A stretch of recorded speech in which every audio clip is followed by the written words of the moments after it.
Hi guys, when it came to convincing people to vote to leave the European Union, the media played a huge role in misinforming the public. Nigel Farage, for example, was given a huge platform on the likes of the BBC. Another media outlet that helped the Brexiteer talk absolute unchallenged rubbish was LBC. So when I heard that the former Home Secretary Suella Braverman was back on to replace James O'Brien, my blood boiled.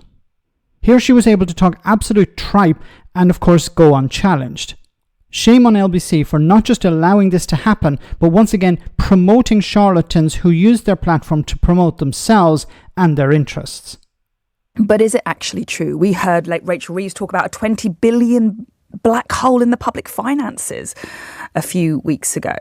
I think that's one of the biggest lies in British politics right now. The government, the Conservative government, left this country with the fastest growing economy in the G7. We slashed the deficit from 2010 from 10% down to, just over 1%. Public sector net borrowing has fallen. Unemployment has fallen. The deficit and the debt have all fallen thanks to good inflation, importantly, slashed.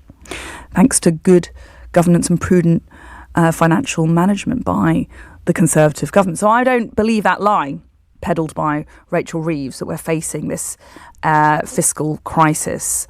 I do believe, however, what we've seen is huge, and I would say disproportionately large, payouts to the unions in terms of public sector wage increases to junior doctors, for example, 23%. Wage increase given to the junior doctors, costing billions of pounds, £8 billion, I think that's going to cost.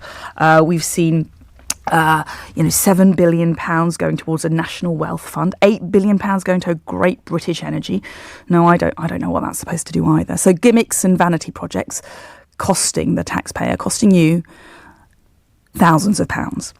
Gimmicks and vanity projects. This is from Suella Braverman. The Rwanda scheme that was costing at least £700 million and resulted in 3 people going to Rwanda voluntarily. And she's complaining about gimmicks and vanity projects. Look, we know the Tory is lying about public finances. We know the Tory is lying about borrowing. We know the Tory here is lying about unemployment. We know the Tory is lying about inflation. And then she's attacking large payouts to doctors and rail workers.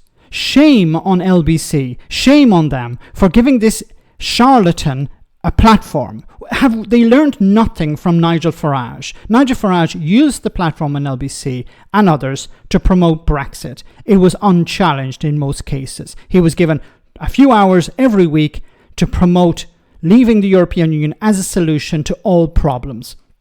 Lack of housing, leave the European Union. NHS waiting list, leave the European Union. And he was able to do that pretty much unchallenged. And here we have Suella Braverman, former Home Secretary, responsible for gimmicks and vanity projects, attacking the new government and being unchallenged.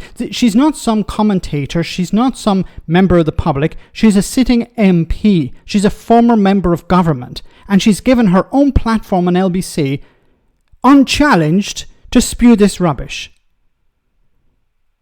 Is this an attempt by LBC just to attract attention? Is it for clicks? Is it for likes? Because it's dangerous. We saw before with Nigel Farage, extremely dangerous, giving people like this, charlatans, absolute charlatans, a platform where they're unchallenged. And here she is, taking a few calls from the public, but she's unchallenged here. This should not be happening. This is part of the problem. And unfortunately, lessons have not been learned. Let me know in the comment section, guys, what you think. As always, your comments are greatly appreciated. Thanks a lot.